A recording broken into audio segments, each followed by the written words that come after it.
Live in studio Botsang Muilwa, political analyst, Sitaki Khomo, a political analyst, and Professor Sipho Siepe, also a political analyst.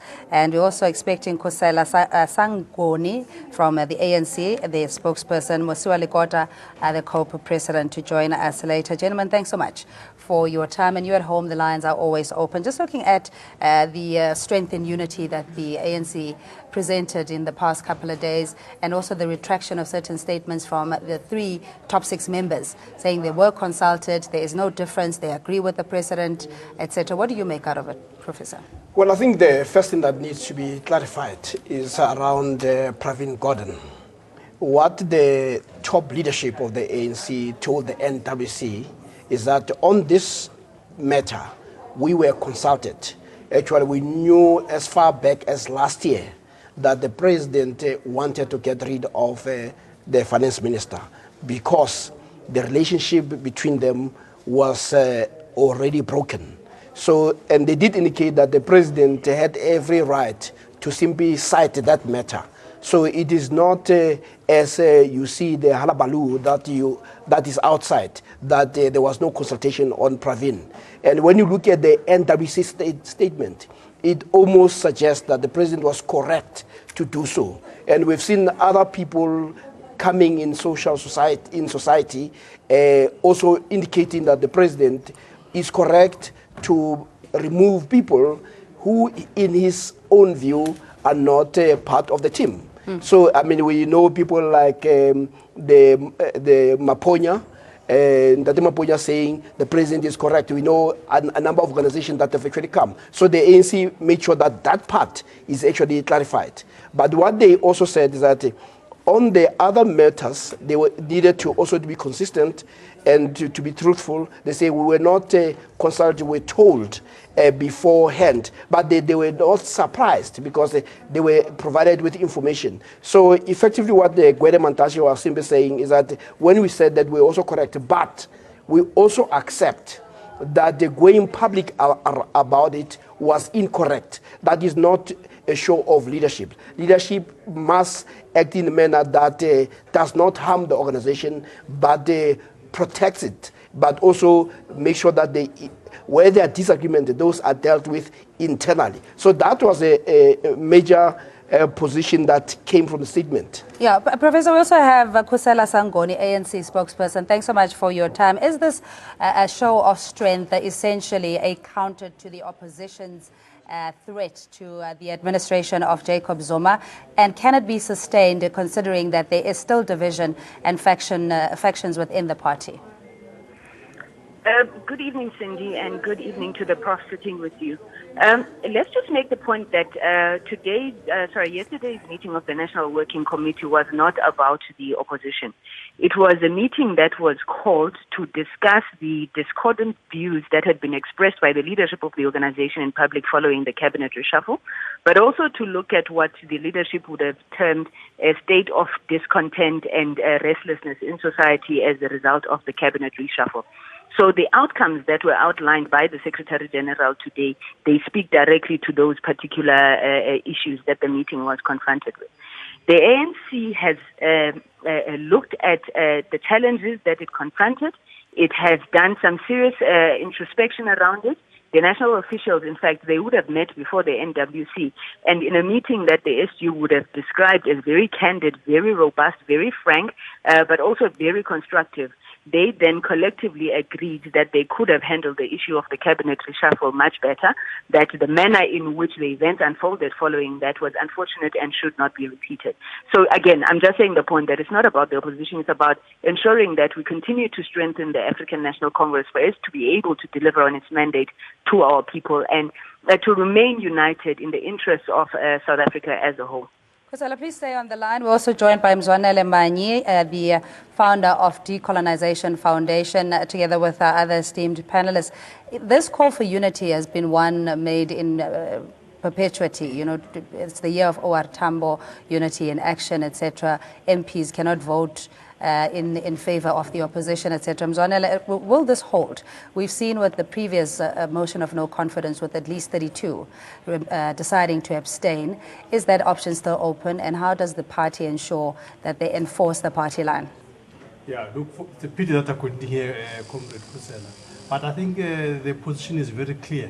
The SG was very clear in that people are there on an ANC ticket, and therefore the voting has got to be the party line because we've got a party system, as it were. Any ANC MP that is going to do anything different would be defying the ANC. And a person that does that will be liable for expulsion from the party, actually. It's quite a serious offense, as it you can't defy the organization. And by the way, as they sit there, we all know who sits where. So it's very easy to know from the records as to who voted how. As it were. So I think the appeal is for people to observe the discipline as the SG has been calling for, the unity. The organization has looked into the matter and has decided this is the way forward, and that's the line. Yeah, Kosela's line is not very strong, so we might lose her. Just very quickly, in terms of the internal differences around Jacob Zuma, are these dealt with, or can we expect that they'll continue simmering? Let us look at issues on the basis of its merits. We don't want to make a blanket statement that there are divisions in the organization based on the president. There was a challenge that was confronting the national officials as it related to the reshuffle of cabinet. That issue was dealt with the officials. We have also agreed that the issue of unity is not a mechanical construct where you can just declare unity and the organization shall be united. It is in the course of delivering on the aspirations of our people that we will begin to forge this unity in the trenches. So as the ANC, we remain convinced that for as long as we continue to dialogue amongst ourselves, to criticize and self-criticize one another, we will then be able to realize our aspirations in this regard. But just in terms of the opposition now calling for a motion of no confidence, moving it up essentially. Another, I suppose, the last strategy in terms of dealing or calling for President Zuma to be impeached or resign. What do you make out of it? Well, good evening, Cindy, to you, your viewers, and the fellow panelists. First, let me say this motion will keep on coming over and over. The opposition is at a point whereby they will use all means necessary to keep on hammering this process of Jacob Zuma must go. By all means, they will use the media, social media, they'll use parliament, they'll use even courts. Remember that the EFF as well as the DA have filed an application in court to actually, for the court to declare, which I found it nonsensical actually, for them to say he must be accountable for reshuffling the cabinet. He is indeed accountable for reshuffling the cabinet according to the constitution. But I don't think it will fly. However, having listened to the spokesperson of the African National Congress and Mr. Manyi, and the SG during the day as well. You see, this is an unhealthy environment. It's an unhealthy situation to actually have MPs there who are supposed to vote with their hearts and mind. But at the moment, they will be voting, if this motion goes through, by the rule. They've been read a riot. A rule of the ANC is being put to them to say, you are in with the cut of the ANC. This is how we expect you to conduct yourself, and go and conduct yourself in that manner. It's something they are supposed to know. It's something that they are supposed to say, if I am not happy as an MP, I am not going to abstain, I am not going to vote, I will resign before, so that you should not hold the political party hostage by not believing or trusting whether you will vote for them or not. The fact that the ANC in this instance actually is opposing the vote of a secret ballot, it is a clear sign actually to the public and to some of us that they do not have absolute confidence in their own members. Because when you have more than 220 MPs, and then somebody pushes a motion of no confidence, and you know that these are your soldiers, these are your deployed cadres, they will not betray the organization or the political party. You will just say, let's go and vote even in secret because we have the numbers. Let's correct that. Let's correct that quickly. The ANC is a disciplined organization. The reason there is no secret ballot is because the rules of parliament do not allow for it. So you would need to change the rules.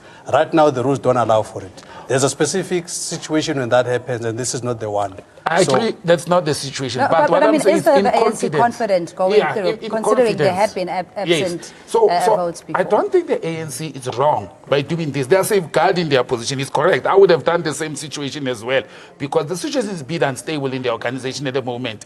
You won't take chances. We have had almost everything that the ANC has said, Julius Malema will say it the day before, then it happens. So I will not take the chances of going into a secret ballot. But what I'm saying is it's a clear sign that there are challenges. It's a clear sign that there are people that have raised voices. Let's go back to the SG statements of today regarding the media statements of the 3 top members. They say something over the weekend. They stand up today and they say to the public, no, actually, that's not what we meant. This is what we meant. It is actually sending wrong signals. What the ANC delayed to do was to come with corrective statements.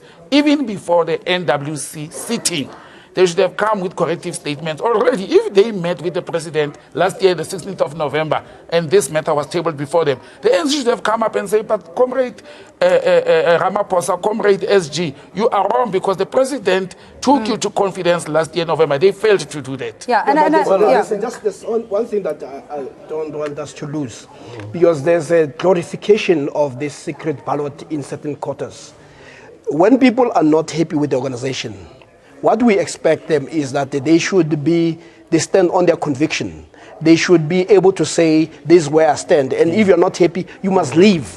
We should not condone political dishonesty, where people say, I'm part of the organization when they want to destroy that organization. So it is actually correct. So we should be able to, from the word go, not entertain this level of dishonesty that is actually promoted. What it means for those people is that they are actually saying we're actually bought. Of course, the ANC must be very concerned that some members are bought, and therefore it must be very clear that if you are a member of the ANC, be a member of the ANC. If you are not happy with the organization, leave. It's a voluntary organization. But I see there's a tendency to try to glorify a sense of Nicodemus' approach to politics. The members of the ANC, they claim, among other things, that they are revolutionaries. And revolutionaries will not try to protect the swimming pools that they have. They will not try to protect the jobs that they have. They'll act in the same way that says political integrity requires that.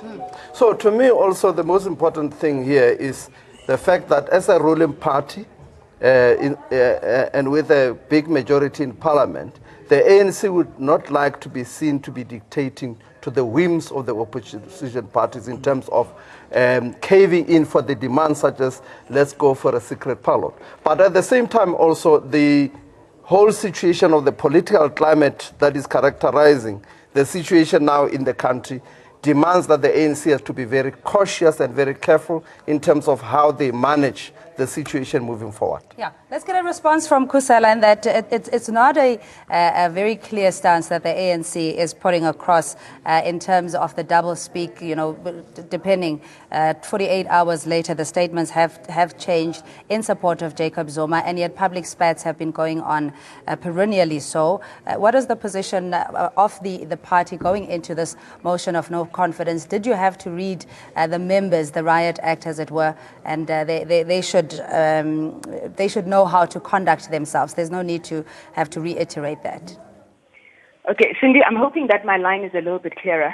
What we want to do firstly is to demystify this notion that there's doublespeak, that the officials have changed their position on the issues that they have raised. There's no such thing.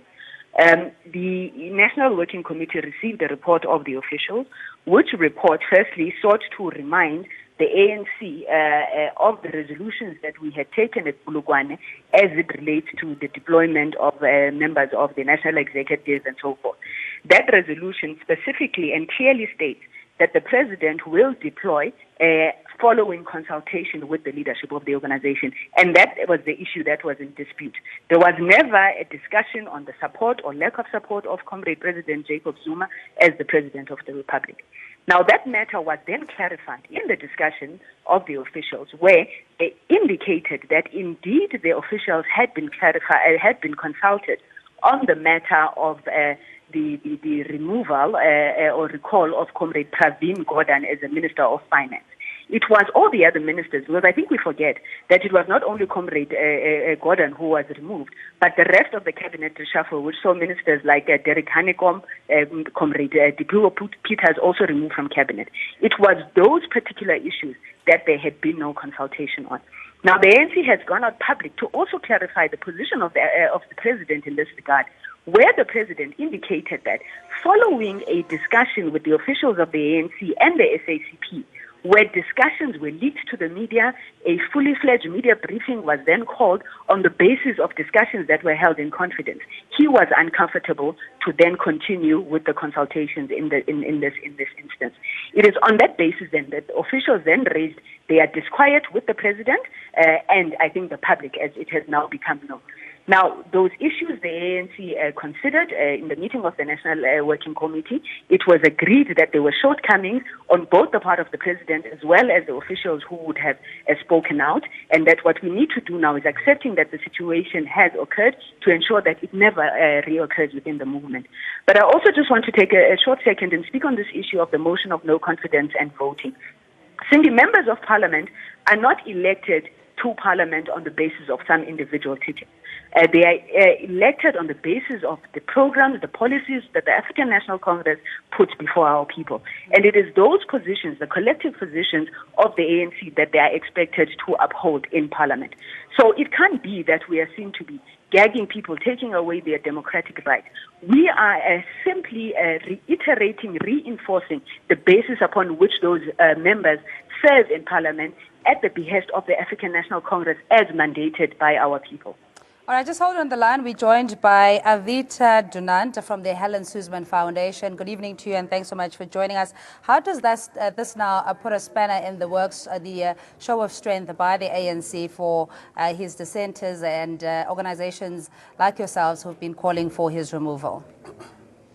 Yes, thank you for having me on your show. Firstly, I've been listening at length to all the discussions that have been going on between different speakers, and all I seem to hear is sort of excuses to see or to try and cover up a sort of discord between the ANC or members of the ANC. I see, yes, there is the big debate which is supposed to happen in terms of the motion of no confidence on the 18th of April. Whether or not they will actually go forward with that, I mean, that's a cause for speculation.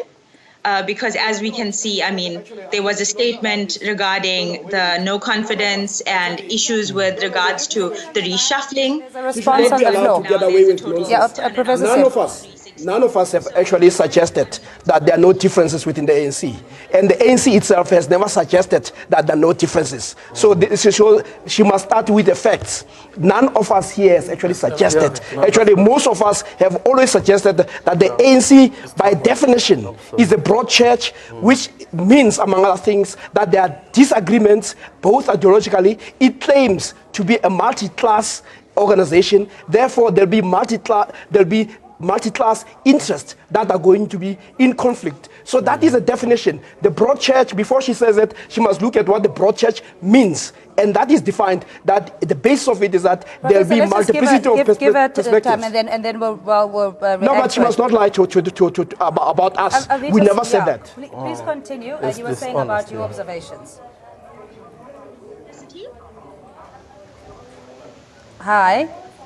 Hi. Yes, we can hear you. Just your response. One of our panelists was saying that it is unfair of you to suggest that the panels are making excuses for the ANC. But just your view in the latest developments now with the ANC showing a force of strength. Sorry, I didn't catch that. It was very faint. Yeah, I was just saying the spanner in the works now for organizations that have been calling for Zuma to resign. What does this mean now for your cause? Sure, all right.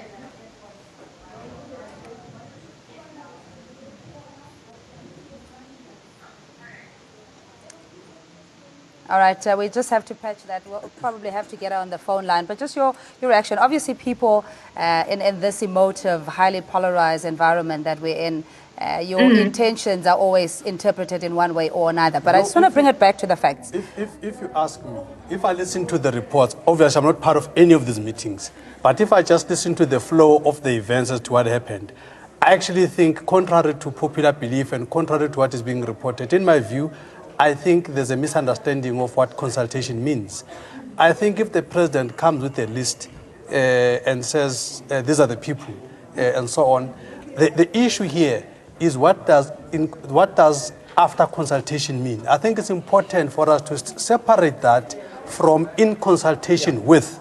So the development of the list is either here nor there, as it were, because there is nothing in the resolution of the ANC that says this must happen in consultation. It says after consultation, fundamentally different. So in other words, the president can sit in his house and look at his soldiers and pick and choose and whatever. And after he has done that, after applying his own mind, then he can come back and say, I think these are the people who are going to take us forward.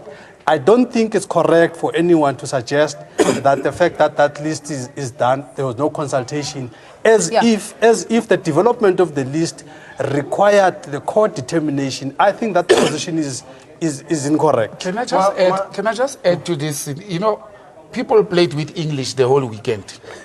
and I said on Friday, if I'm the president of the country and I decide, as Mani is saying, here are the available options for me, I shortlist those options. I go to my fellow comrades in the top 6 and I say, this is my suggestion. That process, actually, the fact that you depart from your own personal decision to go and talk to them, it is consultation.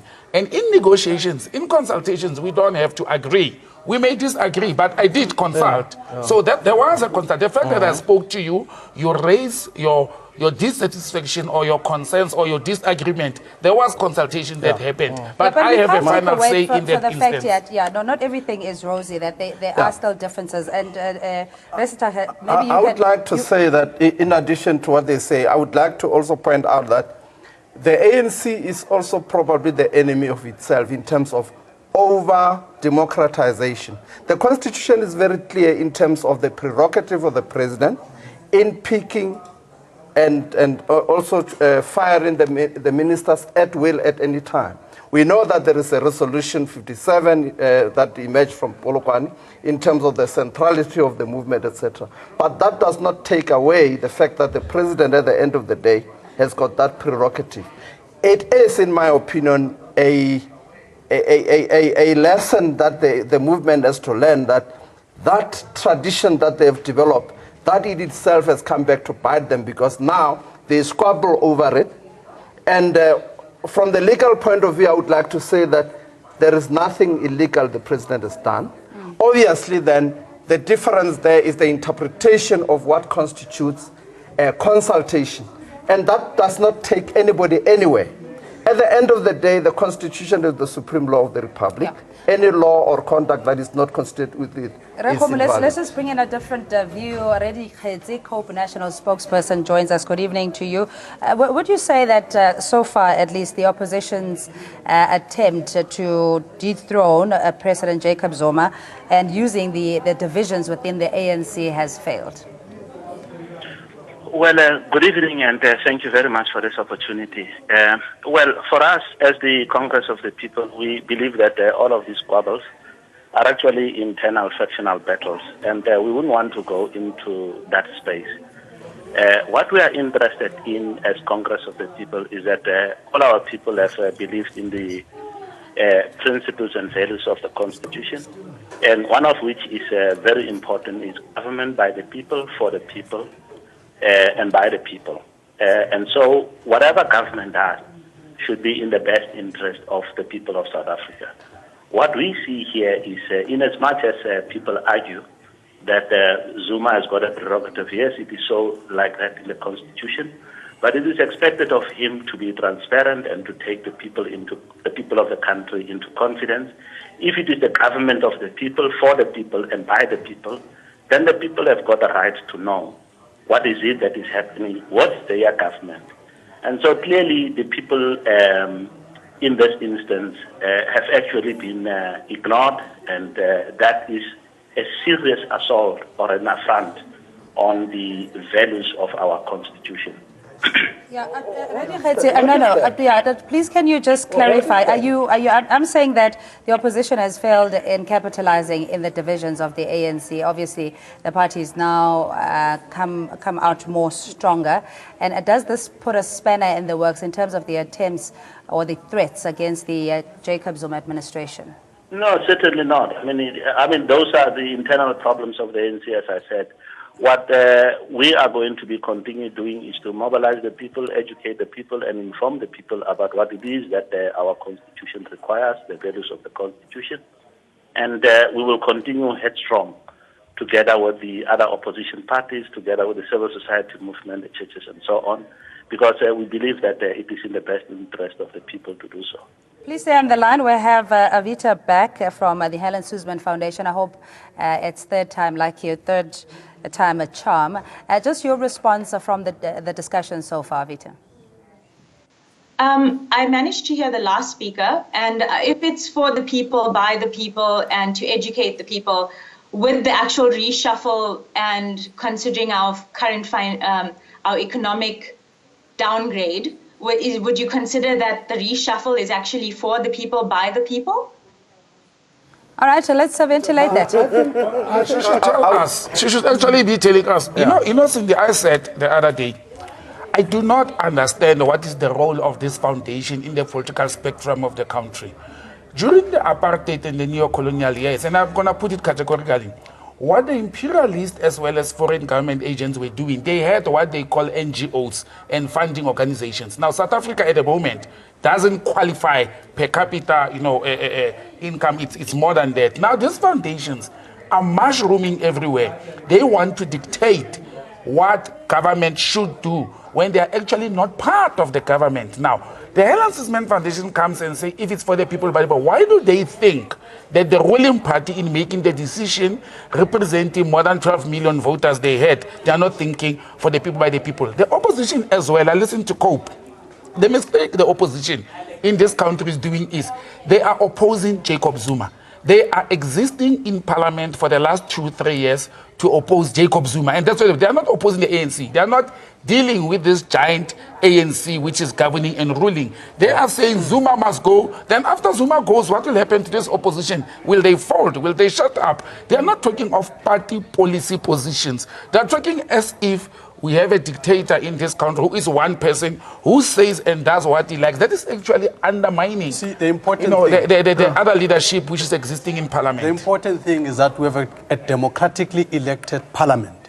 This is where the executive accounts. This whole thing of even the media wanting everybody to account to them is absolute nonsense. Government accounts to government accounts to parliament, and there's all kinds of schedules where they account. And if we had done that, because this is when that happens, MPs have got clear information. For instance, part of what is in the public space is the issue of Minister Batabile Dlamini, that she's not a performer. And the SG explains this very well. He says when he explains this, that, okay, if you're a performer, based on what? Because here is a minister that took a department from a disclaimer from an audit point of view and has had 3 years of successive clean audits. Now you've got this one incident of this pension payment. All of a sudden, everything else is forgotten. This is what happens when people are not factual, when people are not emotional. The president of the country, all we must guard him on is to make sure that he does everything in line with the Constitution. Section 91, subsection 2, gives the president that opportunity to do that prerogative to appoint and dismiss ministers and deputy ministers. And the resolution of the ANC has also been respected in terms of there is not one of the top 6 of the ANC that saw the list on the newspaper. All of them were shown the list before. We can argue about... Sorry, yeah. Let's just get Alex Mashile to also, from the SACP, to respond. Thank you and good evening to you, Alex. You know, there had been a very clear indication that the line had been drawn in the sand between the SACP and President Jacob Zuma, that there is a trust vacuum. Now we hear from the top 6, Secretary General saying that any member of the ANC will toe the party line. Will you bury the hatchet and move forward towards supporting and restoring the organization? We met in our political bureau on Friday and took a decision that it was time for President Jacob Zuma to resign. This decision we arrived at after a thorough assessment of the many meetings that we held with the ANC to discuss numerous problems that we did not even disclose in the public. We evaluated progress and we looked at how things were moving. The ANC was the first organization or person, legally speaking, that we informed of the decision officially, even before we could communicate it publicly. Further than that, when we did so, we said to the ANC that we were available for engagement on this matter. When today the ANC Secretary General presented the outcome of the extended NWC meeting, saying that they will be engaging with us and COSATU, we welcomed that opportunity to engage. We will take things from there. There is no decision that we will take prejudicially or that we will take prematurely. We have taken a decision. We are going to be engaging moving forward. Yeah, but I think my problem actually with this is that I think let's be clear that the ANC president is elected by ANC members first and foremost into being an ANC president. Communist Party members, COSATU members, etc. members that are within the ANC space are in the ANC space in their capacity as bona fide members of the ANC, as it were. There is no allocation of COSATU or SACP in the NEC as per the organization. People are there in their own strength as ANC members. So my advice to communist parties is that if they have those kinds of issues, I think the right route to take is for them as individual members to influence the ANC branches. So it is an ANC decision. I don't think we can have a situation where one organization is dictating to another. They are a separate organization on their own. Yeah, Mzwanele, just let Alex respond. I'm on the line, and there is a disadvantage because when you speak from the studio and you don't give me a chance while I'm on the line and you are saying wrong things because we want to listen to your voice. Let me tell you something. We are in an alliance. And when you read the strategy and tactics document of the ANC, it is making it very clear that the ANC is not a leader only of its members. It is a leader of the alliance and it is a leader of society. We have been led by the ANC in this alliance.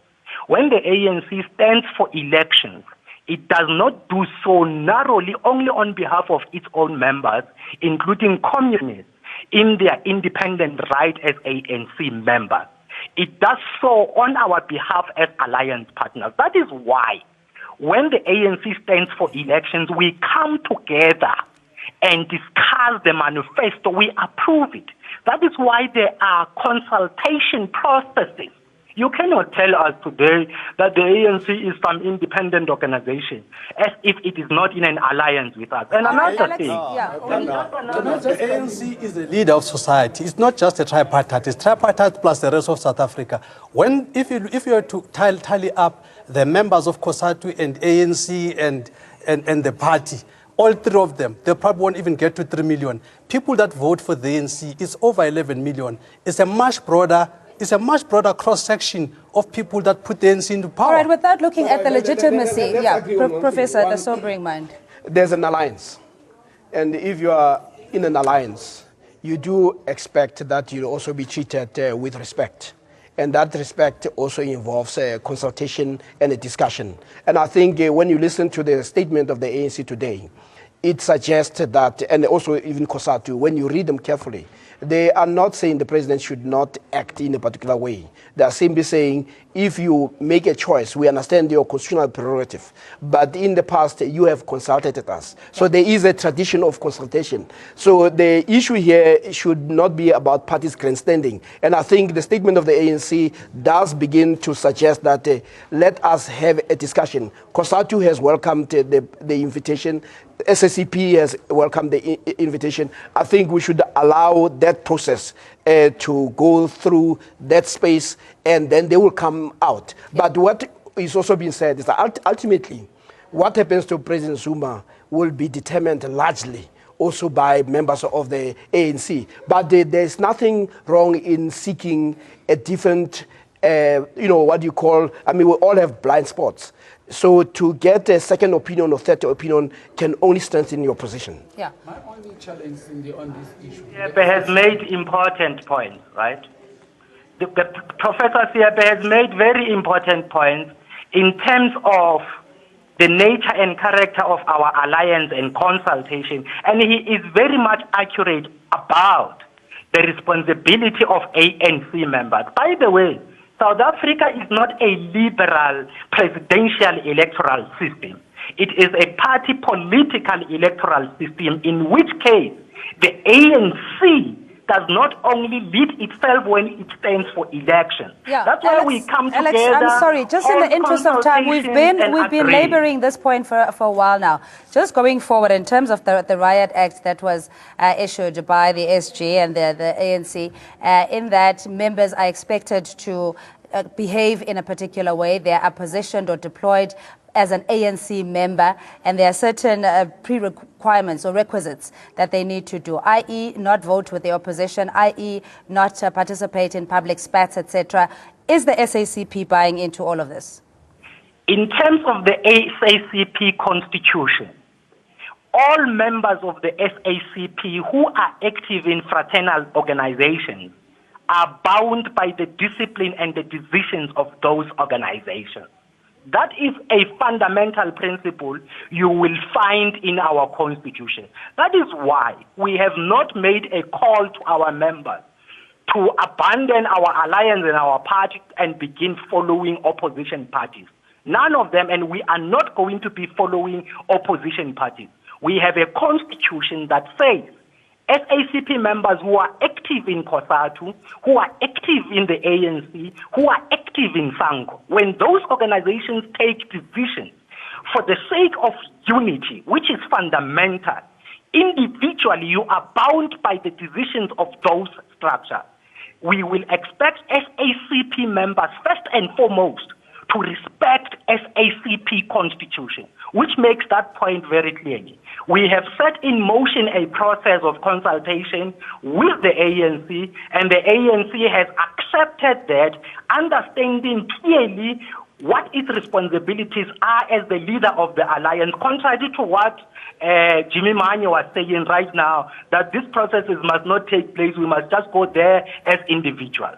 Did I say that? I never said that. If I'm clear, sorry. Have you said that?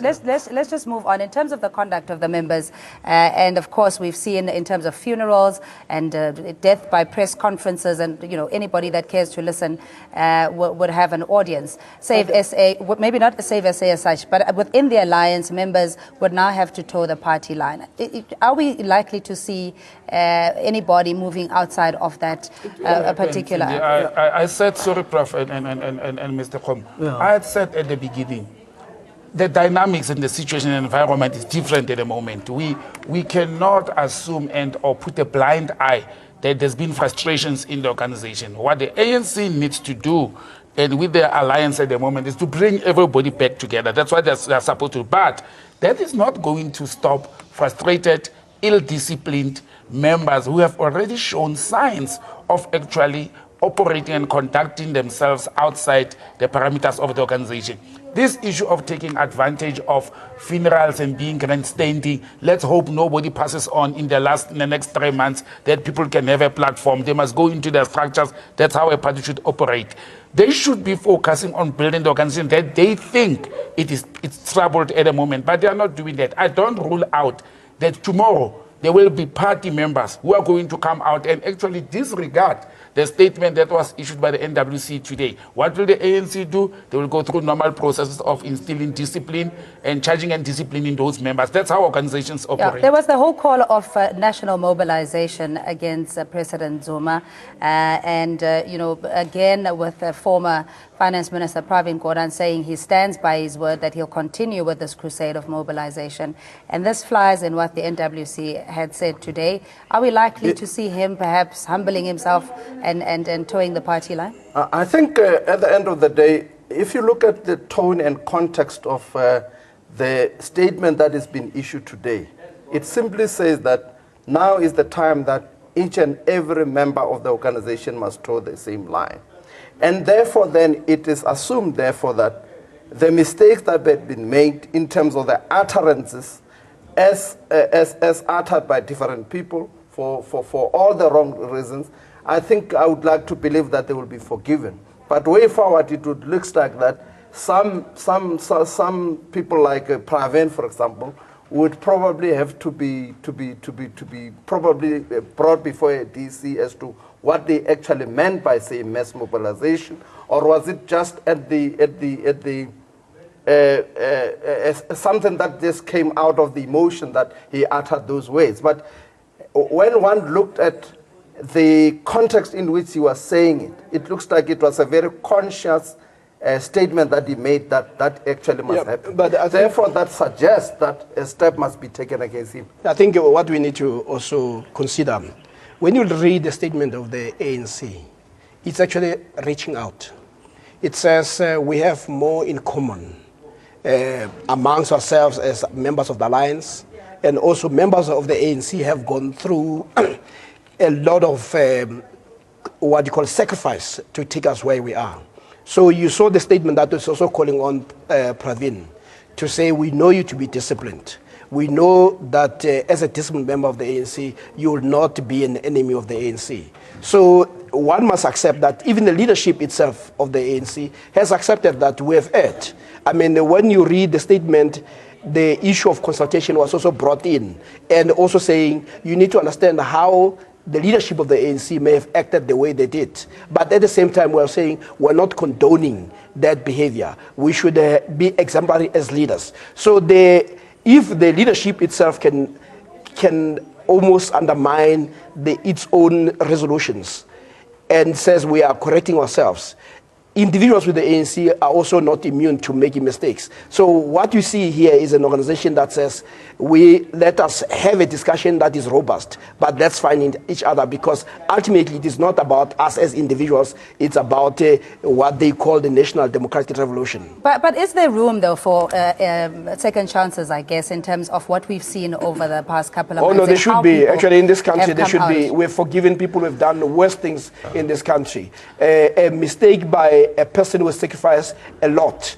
cannot be, we cannot even begin to suggest that whether it's second, even third, those are the people that you can rely on. There are people who are incorrigible, who historically, ideologically, and persistently are anti any progress of black people. This is why when you talk about issues of land, you don't see them. When you talk about issues of corruption by the banks, so you talk about the corruption of rating agencies, you talk about all these collusions, you don't see them taking any position. But when it comes to Jacob Zuma, it's almost like all they have to do is hear the name is Jacob Zuma, and then they go on to anti-Zuma overdrive, which is really what sustains their existence. The Zuma must fall has almost died until now. Suddenly you see people who we had not seen in large number. So when we talked about the banks and the absence of this wealth, we didn't see these people saying, what are you doing to the poor? But suddenly you have errors made by the leadership of the ANC, and you have this level of excitement. Let's get a response. I believe we still have via Skype Avita Dunant from the Helen Suzman Foundation. Avita, I hope you're still with us. Good evening. And just your response from some of the issues or pointers raised in the discussion. Just to clarify there, the HSF is not a political party, and we are apolitical, which means we don't actually take sides.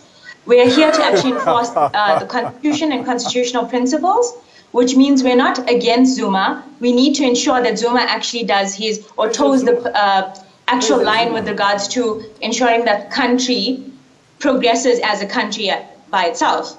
And also taking into account the current situation and previous decisions that Zuma and the party has made, it is actually very questionable to see as to whether he's actually doing what is in the best interest of this country and the citizens themselves.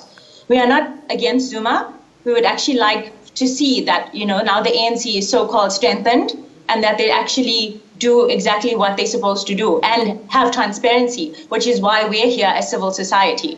Yeah, but just on the question that some of the other just tell her we're not naive. The Helen Suzman Foundation has come out very clear to support the Save South Africa position that wants to recall President Jacob Zuma. They are very clear. So they cannot say they are not apolitical.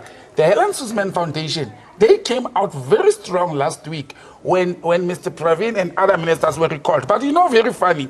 Their statements focused on why did we recall Pravin. They were silent on other ministers who were recalled. They were silent about other ministers who were shifted from one portfolio to another. How can she come and say in a public platform that they are not political, they don't take sides, when their official statements were very clear that which side they are falling on? They want Minister Pravin by hook or crook. Let's allow Avita to respond. Avita? I'm sure the statement didn't only mention Gordon, it mentioned the reshuffling of all ministers, which we said it was very concerning. It didn't mention Praveen Gordon particularly. It did mention that it does actually impact on our financial stability, and that's what it said. So please do not quote me or misquote me in terms of our statement. For instance, she goes around misquoting people. No, but just in terms of your absence, and not just specifically the Helen Suzman Foundation, Right to Know, law, and all the others, in the absence when it comes to issues of bank collusion, the cartels, fees must fall, land, etc., that you're very conspicuous by your absence. I didn't hear that. I'm saying that these other organizations similar to yourselves are very absent in terms of other issues that plague society. Yes. Just to clarify that, all our organizations do not have the same mandate or a constitution, which is why certain organizations decide to go after certain things which are within their mandate.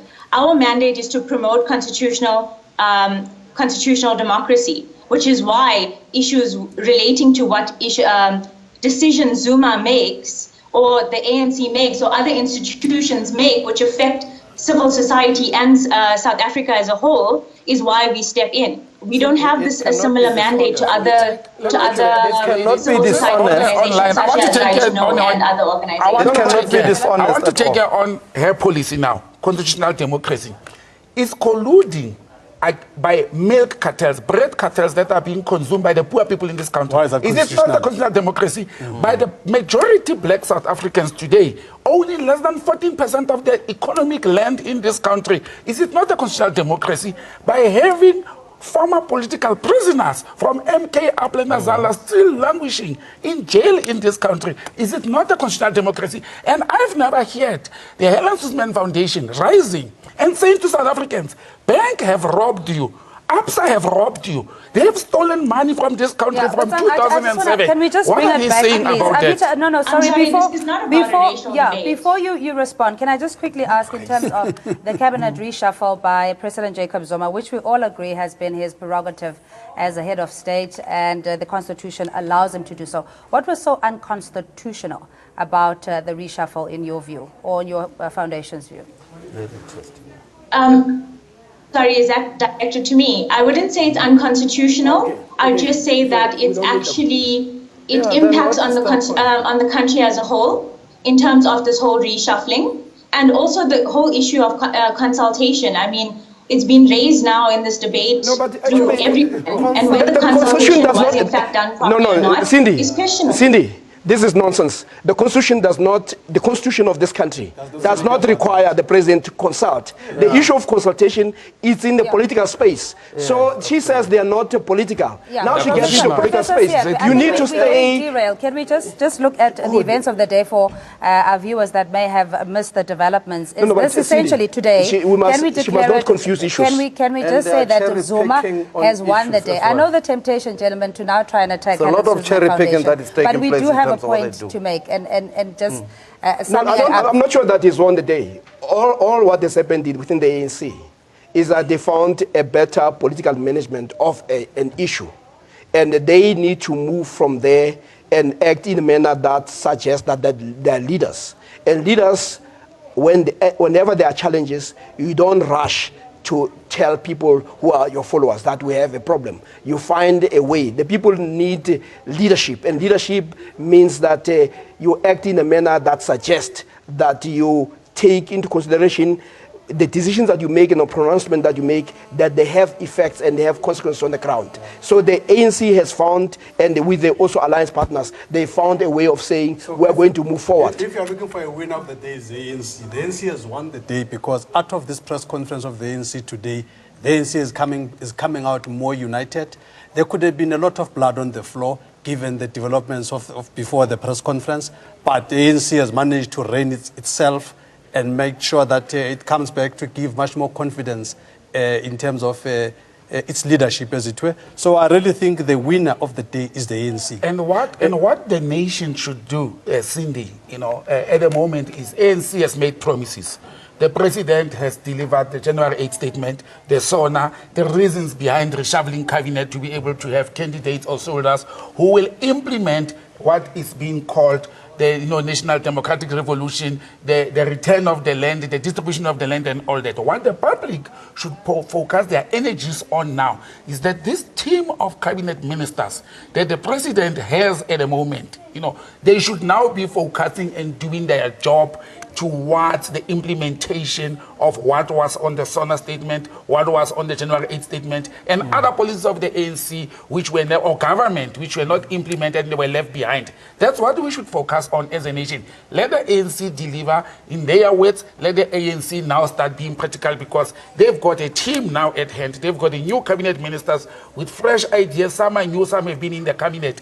And it's implementation time from now moving forward. And I do not say the ANC will deliver all the promises within the next year or 2 years. But as soon as you roll out this process, the service delivery must start showing benefits and signals. Are you convinced of the concerted effort to put forward this united front to deal primarily with issues of, or rather putting aside the factional fights and squabbles to focus on the bigger national imperative? Well, in my opinion, I think this is a process, not an event. I think at the end of the day, the most important thing in terms of moving forward, the ANC must then learn from the mistakes of the past. They should, among other things, ensure that they actually tightens the screws around what comes out of the ANC as an official statement. Yeah, in other words, they must ensure that all the statements that are coming out of it are sanctions and well authorized. And that the top leadership also should, within themselves, have to, when they differ, have to resolve the differences internally, as opposed to what has actually happened. In my opinion, that's a very important takeaway. Just one Professor point. The shortest way. The shortest way of defeating the ANC is to let it alone. There'll be such internal fights. But once you have the opposition coming in, that is the shortest way of making sure that the ANC is actually strengthened. The challenge of the ANC is not external, it's internal. Okay, we're going to have to leave it there. To our panelists, thank you indeed for joining us, and you at home for joining us as